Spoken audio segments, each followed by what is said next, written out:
Okay, let's get real for a second.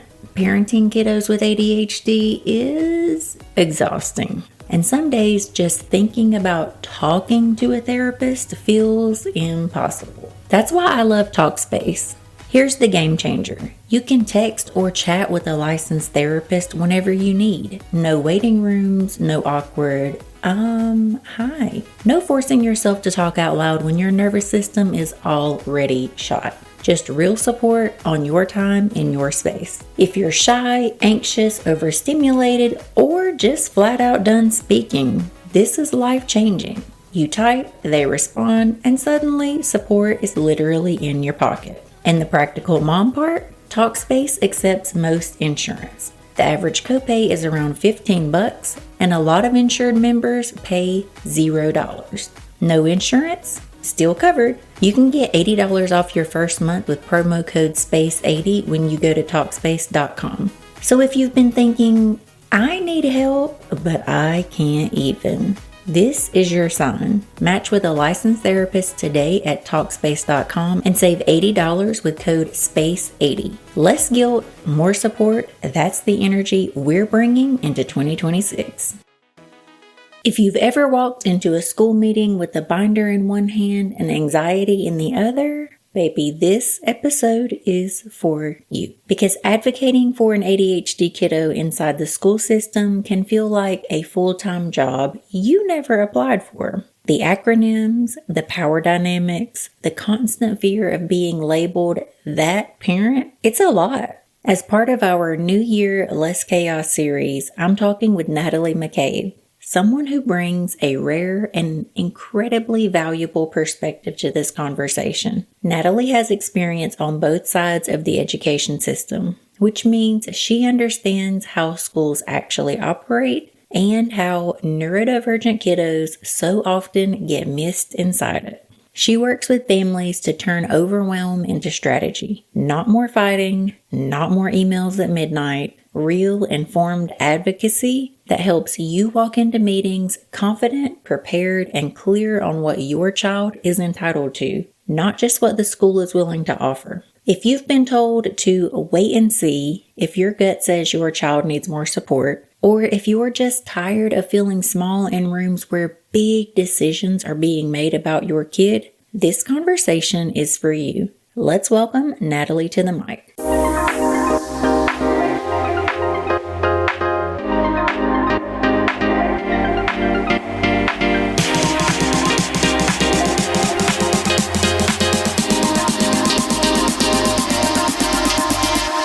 Natalie, welcome to Chaos and Caffeine.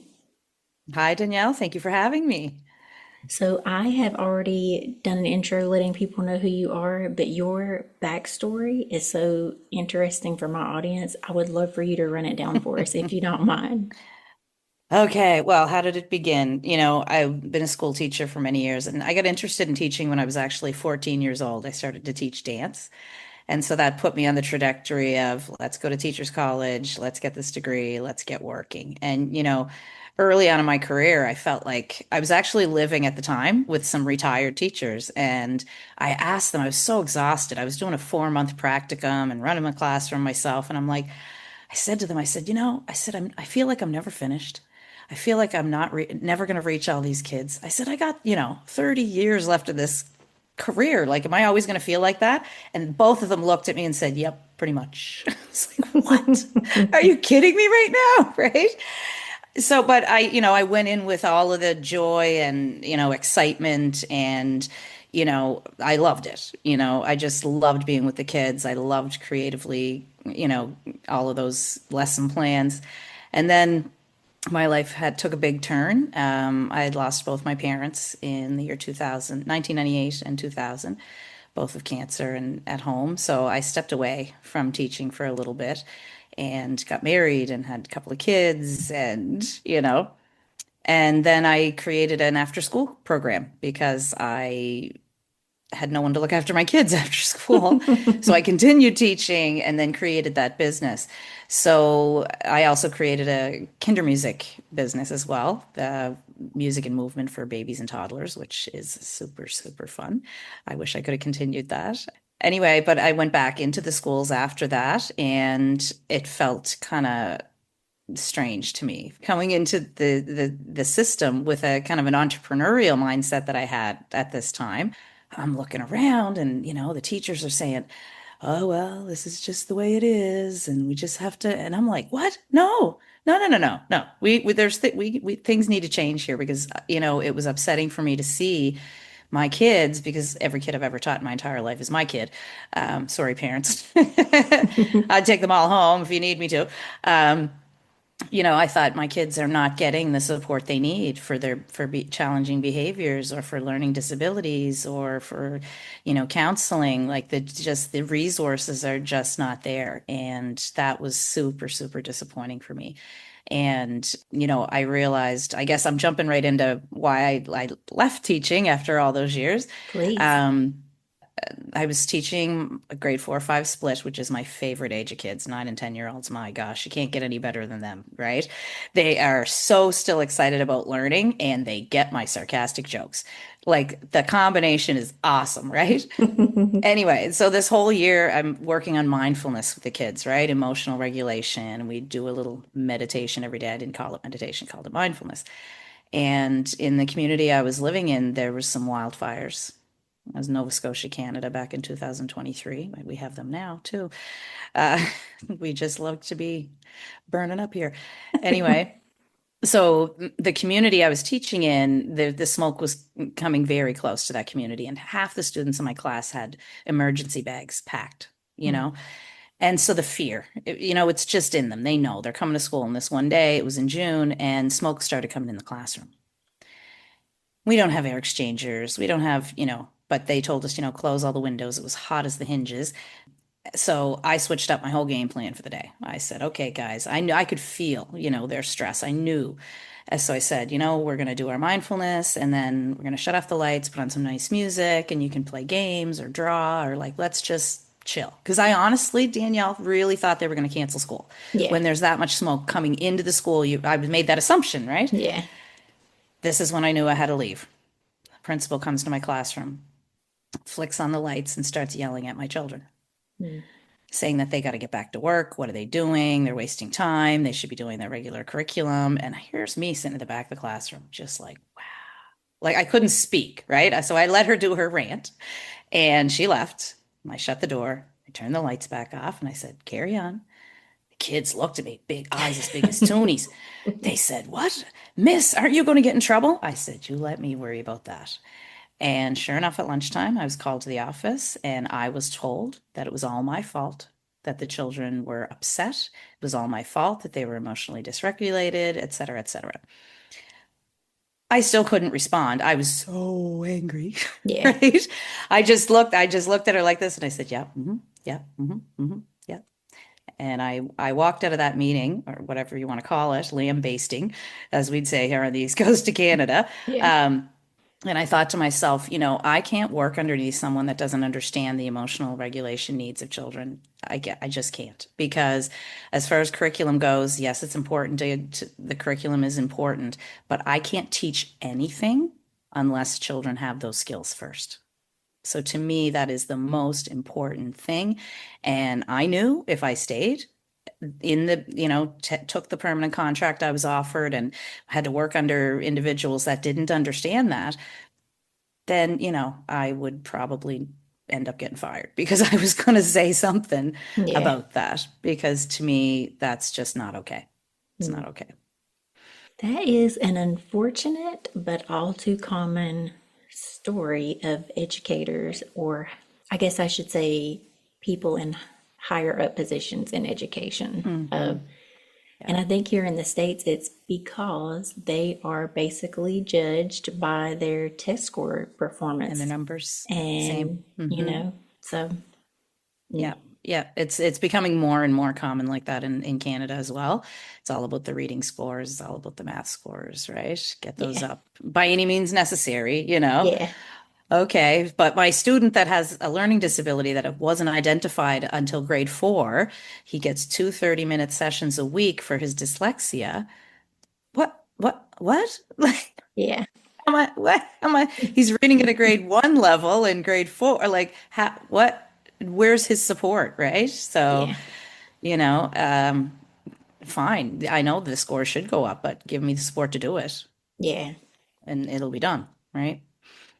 Very similar story. My son he needed and he still needs support with handwriting. So occupational therapy here in the States is supposed to be, if necessary, which it definitely is, it's supposed to be covered by the school system. But Hmm. they said the resources weren't there, so we came out of the of pocket thousands of dollars, to facilitate this that he really needed. And then once he got it, it was like there was a miss from the skills that he had learned in OT to integrating that in the classroom.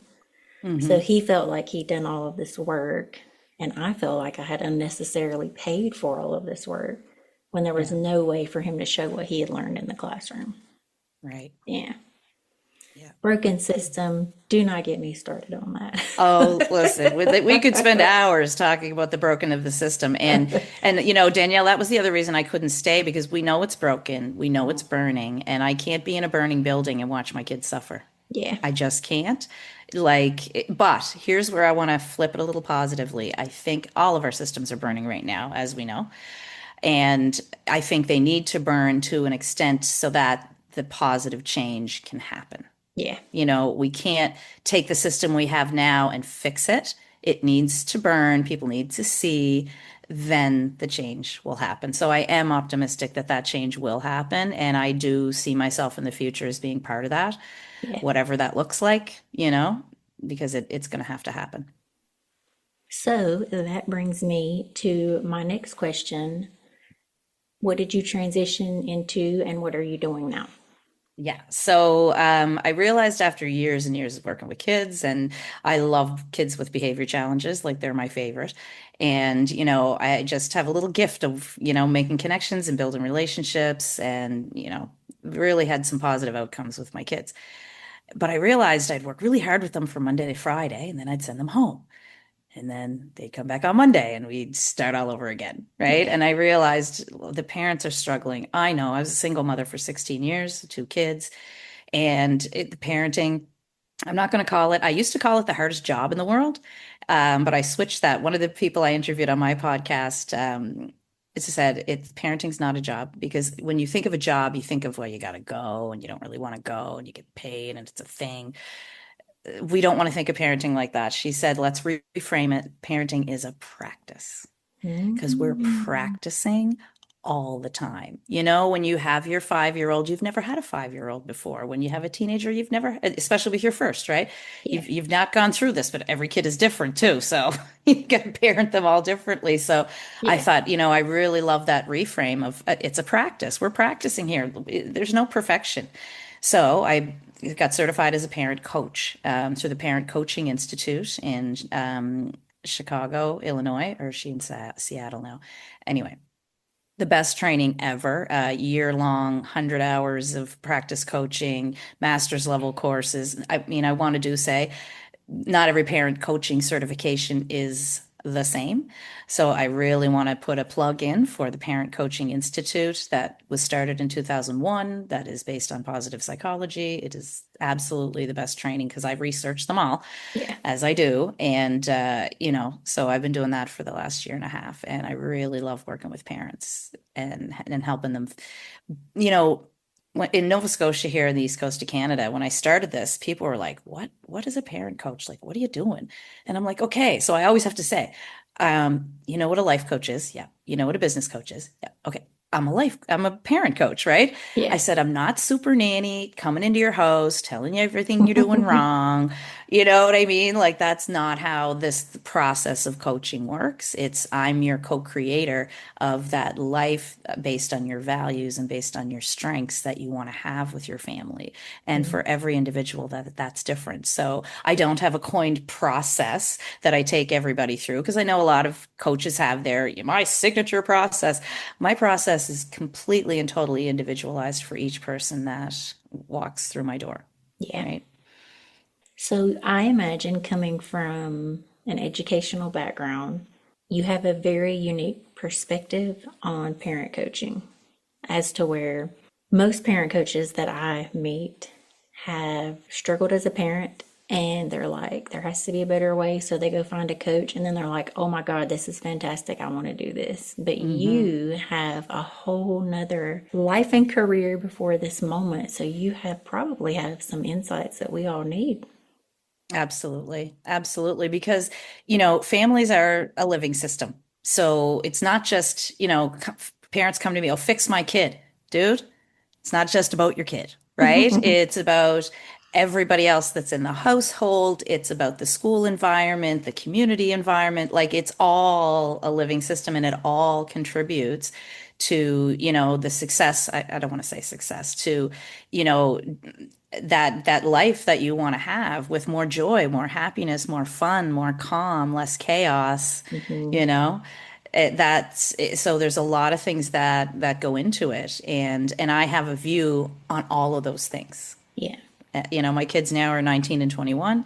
I'm by no means finished parenting, and I've made my mistakes and I've struggled, and I totally get it. And being a single mother, there's a whole other layer to that. Being a business owner and a single mother and a teacher, you know.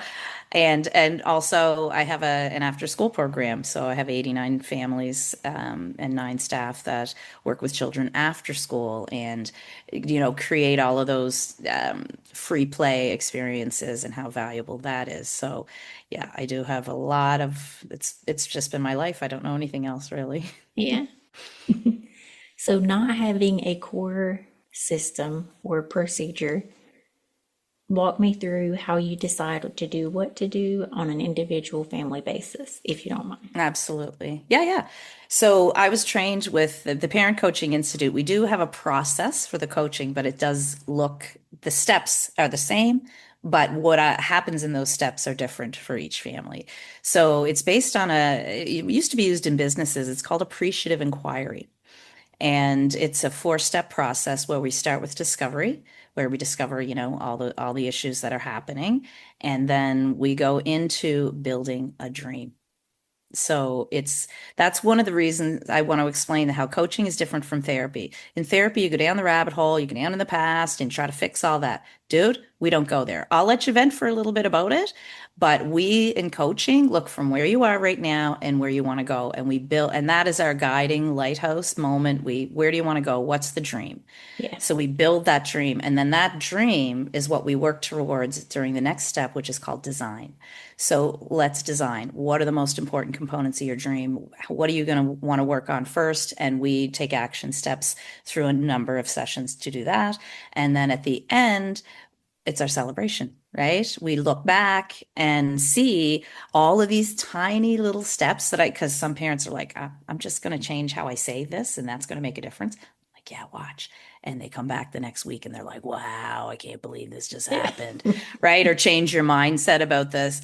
Yeah. Um, and it's also, so I do a lot of looking at parenting styles and parenting strengths, right? Family values, because those are all encompassed. Because I don't tell, this was hilarious when I was taking the training. First month or so, one of the first classes, they said to me, so as you take clients through this process, the clients are going to end up coming up with the solutions. Here's me. What?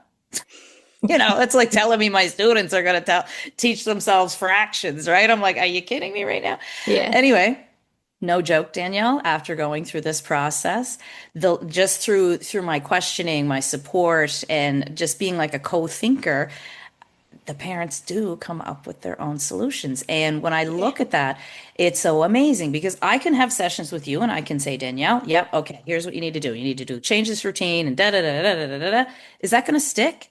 No, but that's like throwing spaghetti at the wall. It's going to roll right off. Yeah. You're not going to stick to it. But if the solution is something that's based on your strengths, based on your values, based on what your dream is, and you came up with it, and I'm there to support you in taking those action steps, it's going to happen, Yeah. right?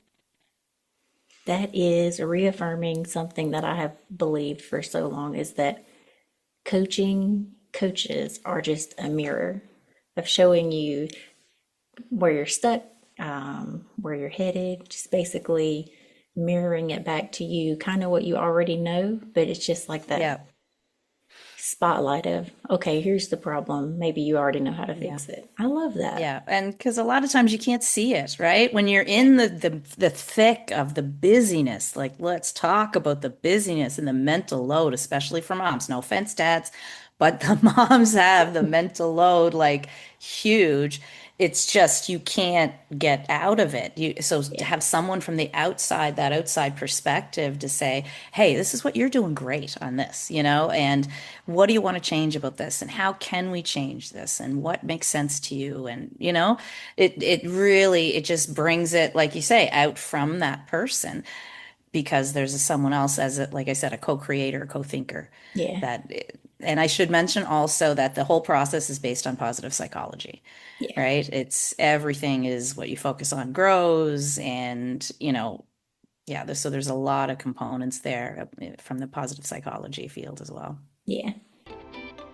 Parenting neurodivergent kiddos feels like trying to build IKEA furniture blindfolded sometimes. You know there's a manual, but it's all in Swedish. That's exactly why I want to spotlight Insight Family Market. They aren't another generic store. They're a curated marketplace built by someone who's literally been in the trenches as an educator and parent, selecting tools that actually make daily life more manageable for real families. From sensory-friendly clothing and adaptive tools to educational supports and wellness essentials, everything is chosen with a family-first mindset. No clinical jargon, no guessing what might help. What I love is that it's not about selling you a quick hack. It's about offering thoughtful, quality products that help create more calm, more confidence, and more actual functioning in chaos. Whether that's at mealtime, bedtime, homework, or quiet moments between the noise. If you are exhausted from chasing solutions and just want a place where the gear feels like it was picked by someone who gets it,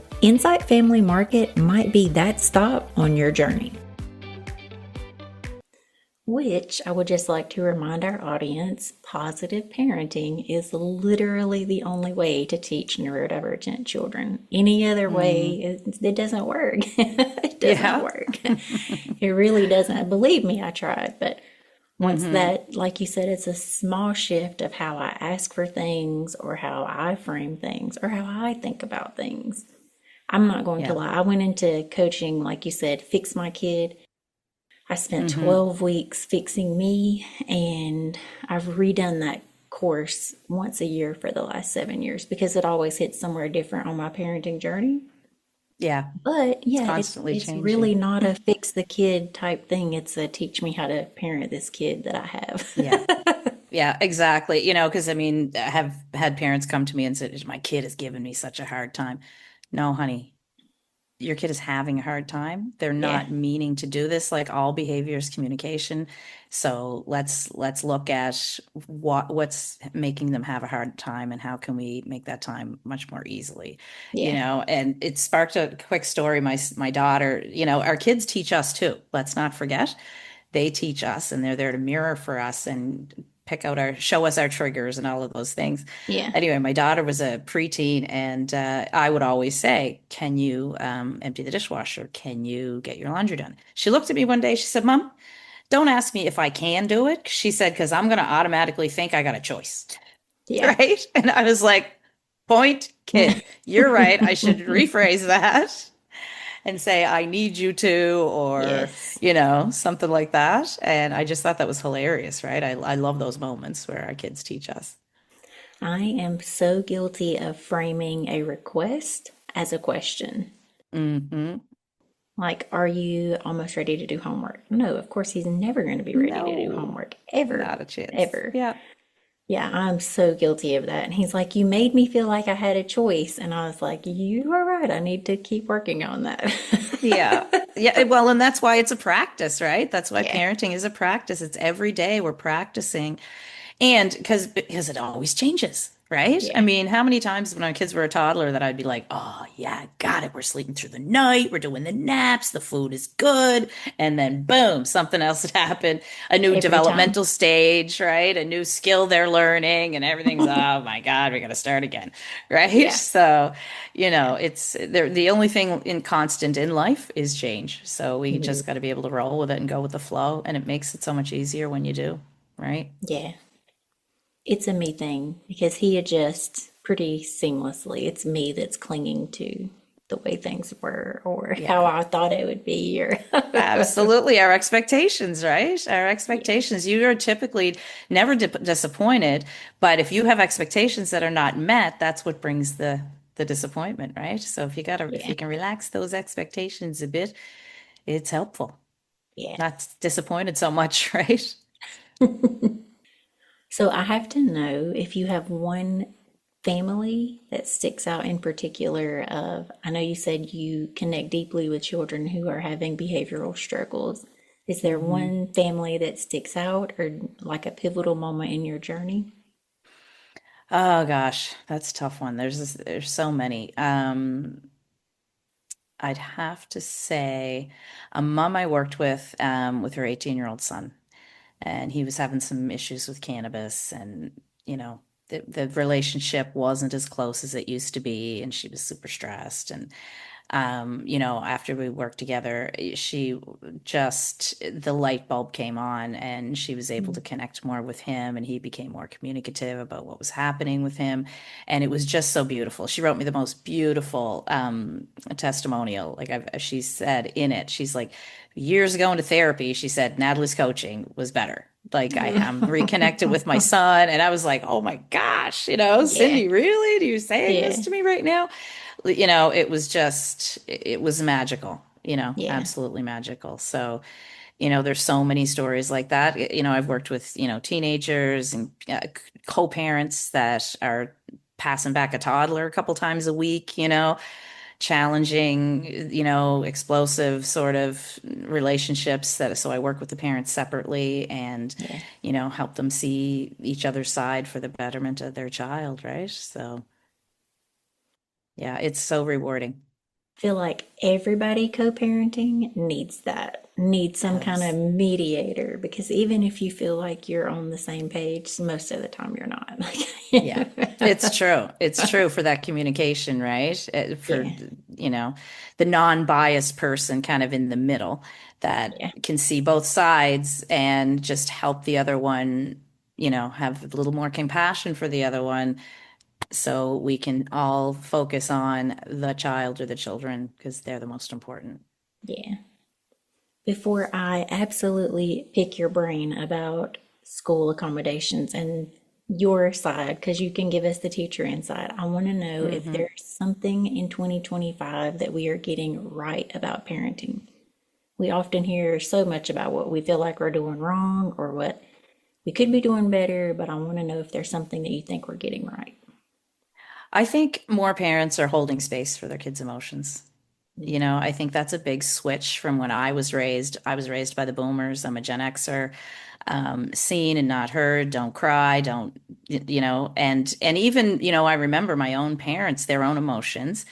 They had a terrible marriage. I didn't know. Yeah. Like I didn't hear any fighting or whatever, but I knew I didn't want to be in the house because I could feel that energy, but nothing was ever communicated. So Yeah. I think that is happening more, and I think there's more reparation happening. So when parents are screwing up, they're more of the time saying, "Hey, I screwed up. I'm sorry," and doing that repairing, which is again something that the last generation never did. So I do see that as happening and as a definitely positive thing in the parenting space. Now, can, there's sometimes it goes too far. Mm. I think there's some misunderstanding with the whole gentle parenting thing, but we won't get into that. Because there has to be boundaries because they show children what safety is, Yeah. right? There has to be behavioral expectations. The child isn't meant to run the household type of thing, right? So, I'm a big proponent of authoritative, Mm. not, you know, given that balance, the kid has autonomy, but there's still boundaries, Yeah. right? But I feel like you said, we can hold space and set boundaries in, you know, I can be kinder with my requests. I don't have to be so demanding, which is kind of the way, I was raised. Do it now, do Mm-hmm. it with less attitude, blah, blah, blah, blah. Oh, I'm yeah. working on that for sure. I actually love that my kid stands up for himself. Mm-hmm. I just hate that right now I'm on the receiving end of that. Like, Yeah, I know, One day right? it's going to serve him so well, but he's practicing on me, so I'm I'm That's what they working on do, that. right? That's what they do. Those strong-willed ones, boy. You Yeah, watch them rule the world as a lawyer, a yeah, corporate CEO, but you're right, they practice on us. And so yeah, that's why we have to try to maintain our equilibrium and take our deep breaths and be centered in the space and try to understand where they're coming from, right? yeah. Which eventually I think we do. I think we do understand where they're coming from, because we've been there, even if it's been 30 years since I've been there. Yeah. I just need him to say, hey, mom, this is how I'm Yeah. feeling. This is what I'm going through. Yeah. Absolutely. Absolutely. And you know what I've realized, with teenagers, it's timing. And I still practice that myself. My son is 21, he's involved in something. I want him to do something, but I will sit back and I will wait and I will observe and I will shut up, Yeah. not sit. Because, like the other day, I wanted him to get started on his laundry, and I'm like, okay, no, Natalie, don't say anything. He knows he's gonna. And so I just put it on my head. I'm like, no, just don't say anything because I don't want every interaction I have with my young adult son is I need to do this, do that, do this. Yeah. Sure enough, 30, 40 minutes later, his laundry's on the go and, things are happening. I was like, whew, Yeah.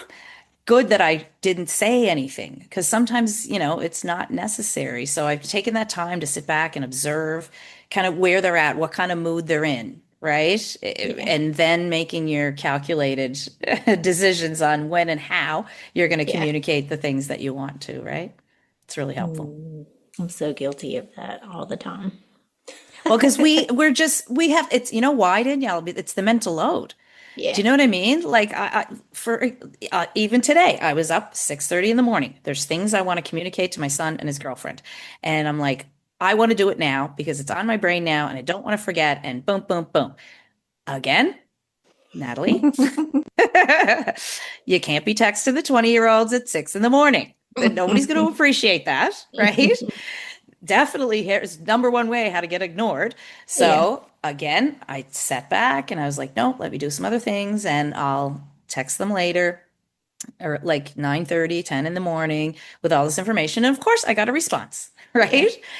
Again, it's all about that practice, Yeah. all about it. Noted.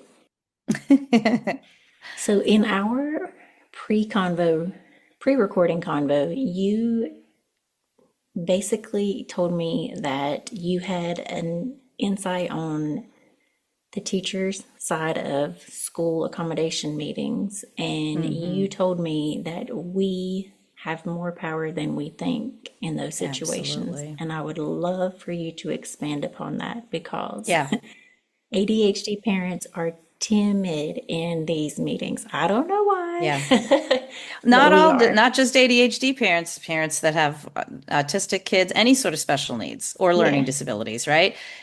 Parents walk in, they say, well, the school and the teachers, they know everything. So I'm just going to sit here and shut up and do what they tell me. Yeah. Eh, nope, don't do it. Yeah. Okay? Listen, the educators and the specialists, they do have a lot of great knowledge. Okay? However, you are the expert on your child, Yeah. right? So it's really important to go into those meetings to make sure they know what triggers your child, what calms your child, how your child likes to learn. If you don't know that, do some investigating on that.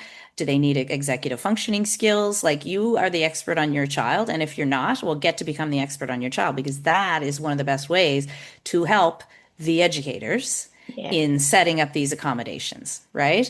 And so you go in, of course, you listen to those accommodations, but then ask questions. How are we going to deal with this sort of trigger situation? How are we going to focus on this academic skill or this executive functioning skill, right? And share with them things that you do at home that work, right? And ask them to share with you what they do at school that works. So because having that, that connection of, little John, he sees, well, he's going to learn, short vowel words this way at school, and he's having fun playing a game similar at home, right? That is just so beneficial for the Yeah. child, right? To have that open, honest conversation. And the other thing I would say is make sure you are getting access to all of the services that your child with their diagnosis is what's the not the word qualified for, but they're supposed to have, Yeah. right? And if they're not getting them, ask them why. If they need to take resource, or if they're going to a learning center, like how many times a week are they being pulled out of class? What do they have to make up when they're pulled out? What accommodations are made in the class, outside the class, all of those things. And lastly, this is the biggest one. If you're not getting what you and your child need, then you have to go above the actual teacher, and you may have to go above the admin of the school. You may have to go to the board level. Don't be afraid of that. Little insider secret, the boards and the higher aboves are scared of you. They don't want any bad press. They don't want any, okay, because they already have us teachers in Canada. I don't know what it's like in the United States, but they have us gagged.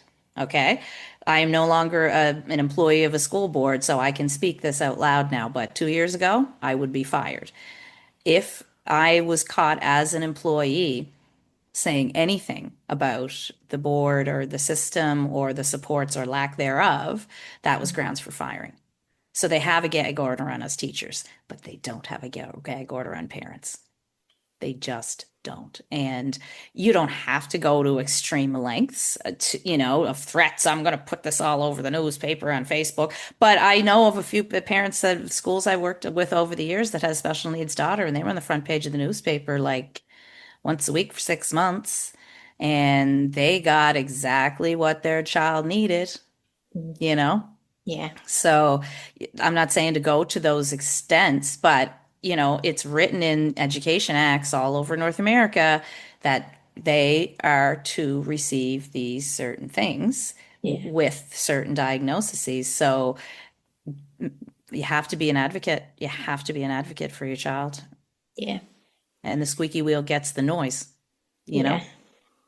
I think that two things you said in there are very important. One, you need to learn your kid. You need to Mm, learn, what they need, what they don't need, how they respond, how you can help. You need to learn what their day looks like when they're in school. We don't yeah. know, we're not there. And the other thing is follow up, because I feel like we have these accommodation meetings at the beginning or the end of the year and nothing in between, and then Hmm. you're from, they're right now, my kid just started back yesterday. So from August to May, and then they're failing the grade, and you don't know why, because nowhere in between did you say, hey, was this actually implemented, or are you doing this? And I think Yeah. those two things are very important. Yeah, the check-ins are huge. Actually, I have a podcast coming out about that, about it later in the fall, like in October. Check in, you know, check in, ask about each accommodation, Yeah, ask how you can support at home. Teachers do love that because, yeah, guys, like when we're in a classroom of 28 kids and we have specific accommodations, we do our best, my dear. But I gotta tell you, like it's hard, yeah, you know, to fully fulfill. But if I have a parent, it's going to bring it top of mind. Oh yeah, I got to make sure I get those accommodations in for Johnny, right? And then you can ask and share information of what's happening at home, right? yeah, Always, I'd say minimum once a month, once every 2 months to be checking in with the teacher. Just, a kind, not accusatory, like, know that we're worked to death, guys, yeah, right? But just say, hey, got a quick update on my kid and, what's working well. What is there anything that may need to be changed? yeah, Right? Because you can change some of those accommodations. They're not set in stone. If something's not working, why would you continue it? Right? yeah. It's so powerful. So I am going to work my tail off to get this out very soon because, like I said, here in the States, we're all just going back to school. And I Yeah. feel like this conversation is so needed. Yeah, it is. It is. Parents, you need to know you have the power. You have the power. And don't be afraid to reach out for help, right? As a parent coach, I see, some parents that are just like feeling that sense of shame, like, "Ah, I should know how to do this. Why I shouldn't have to reach out for help." No, bud, Wrong. I was teaching for 10 years before I even had my kids. And I thought I was cocky. I thought, I read the books. I know how this works. I'm good to go. Nope, didn't have a clue.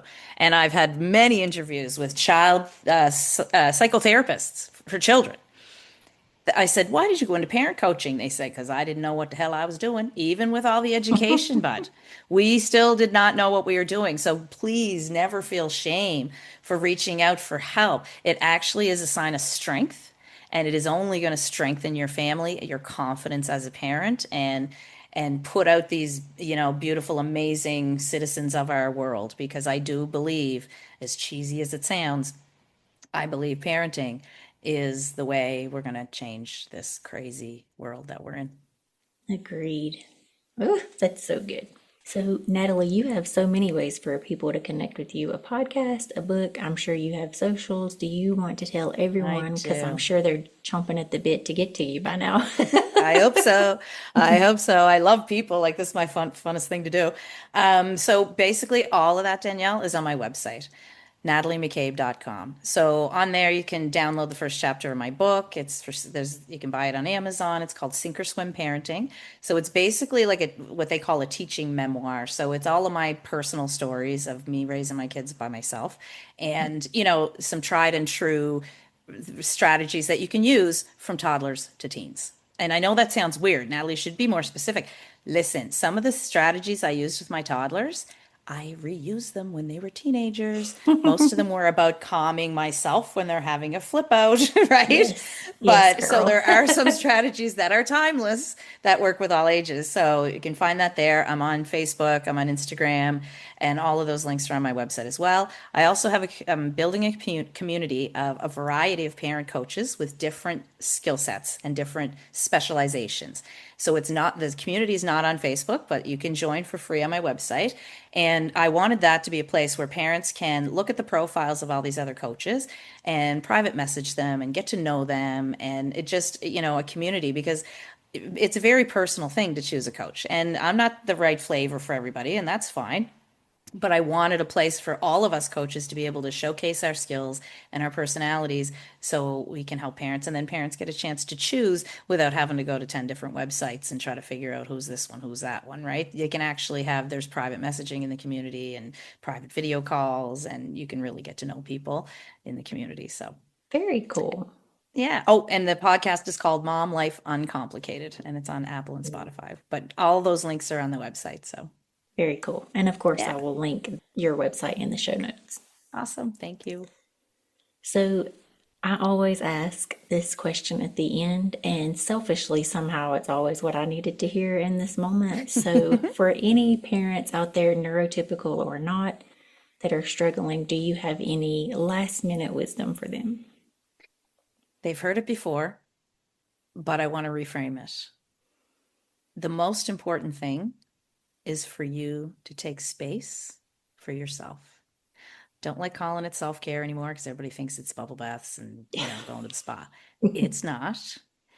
It's take space for you to fill your own cup. You can't give from an empty cup. I know it's cliche, but I'm here from living experience, Danielle. I didn't do that as much as I should have as a single mom. Okay. And I want parents to think about it like this. When you do that, when you take that space for yourself, that time for yourself, whatever little bits you can get throughout the week, think about what you're showing your child. When you do that, you're showing them, I value myself. I value my time. I value my passions in life that are outside of my role as your parent, right? What's your kid going to do once you model that for them? They will start to do that too. I value myself. I want to do the things that excite me, that are my passions in life, right? That's what we want for our kids, to build that sense of identity of who they are and follow those passions. And we can tell them till we're blue in the face. We have to show them what it looks like to love ourselves, to show that we are worthy, and to take that time and space for ourselves as an individual. You're giving them that life skill. And when the rough times come, you're in a much better place to be able to work through those challenges. Instead of reacting, you're more able to respond. And that makes us all better parents. I love that reframe. I'm going to use that. Hold space for yourself. I love that. Yeah. What do I need right now? Like I tell my parents, you need to ask yourself in those moments, what do I need right now? Maybe it's sitting down eating a tub of ice cream. I don't care. That's cool. That's self-care too. I still to this day hide chips and dip in my bedroom for those nights. No, none of my kids are getting into the chips and dip. That's my little treat. Sorry about your luck. Yes. Right? But maybe it's a walk, it's a yoga class, it's watching funny cat videos for a minute. Like it doesn't really matter what it is. It just matters that it fills you with some joy, with some laughter. Revisit those old passions you had when you were younger. One of my regrets is that I didn't continue dance lessons for myself I did like at certain times when I could fit it in the schedule, but then when I couldn't fit it in the schedule, everything just went, psh, and I was doing nothing. So revisit those old passions that you had when you were younger that would make you lose sense of time. Natalie, this was amazing. Thank you so much for your time today. I love chatting with you, honey. I love the name of the podcast, Chaos and Caffeine. Like that sounds like that could have been the title of my book, like literally, right? It's me and my kid to a T. Story of my life. Yeah. Chaos and Caffeine. How many times, when I was teaching, you'd get the extra large coffee. Yeah. Do you know how many times that was microwaved in a day in a classroom? Like probably not good, but I'm saying 6 times microwaved coffee. Like it was just so nasty. Yeah. Thanks again so much for your time. No problem, Danielle. Take care, honey. If this conversation lit something up in you or made you realize you've been carrying way too much of this alone, I hope you're walking away with one clear truth. You are not too much. You are informed. And that matters. School advocacy isn't about being confrontational. It's about being prepared. It's about understanding the system well enough to stop shrinking inside it and start showing up for your child with clarity and confidence. Natalie's work is such a powerful reminder that when parents know their right, their language, and their leverage, baby, everything shifts. Not overnight and not without effort, but in ways that actually protect our kids. Be sure to check out her work in the show notes. And while you're there, please do all the things for the algorithm gods. Like, subscribe, leave us a review, 5 stars obviously, but more importantly, I need you to share this episode with another parent who's gearing up for an IEP meeting, drowning in school emails, or quietly wondering if they're doing something wrong. Spoiler alert, they're not, and neither are you. I'm Danielle, and this is Chaos and Caffeine. You're listening to part of our New Year Less Chaos series, because the less chaos doesn't mean caring less, it means understanding more. I'll see you guys back here next week for a new conversation, emotional support coffee in hand.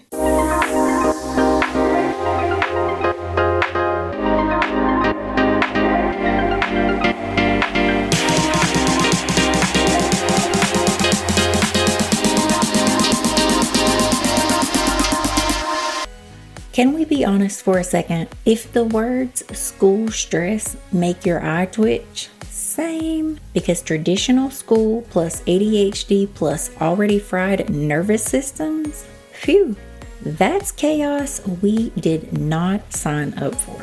That's why I love Me Academy. It's an online learning platform that lets kids learn at their own pace. No rushing, fewer power struggles, and way fewer homework meltdowns. Yes, please. As a mom, I love that it offers structure without rigidity and learning without wrecking our relationship with our kids. They can rewind lessons, pause when their brain taps out, and actually understand the material. If your 2026 goal is less chaos and more peace, this one actually delivers. Check out meacademy.co to learn more and start your trial for just $1.99. Me Academy isn't about perfect school. It's about school that works for real life.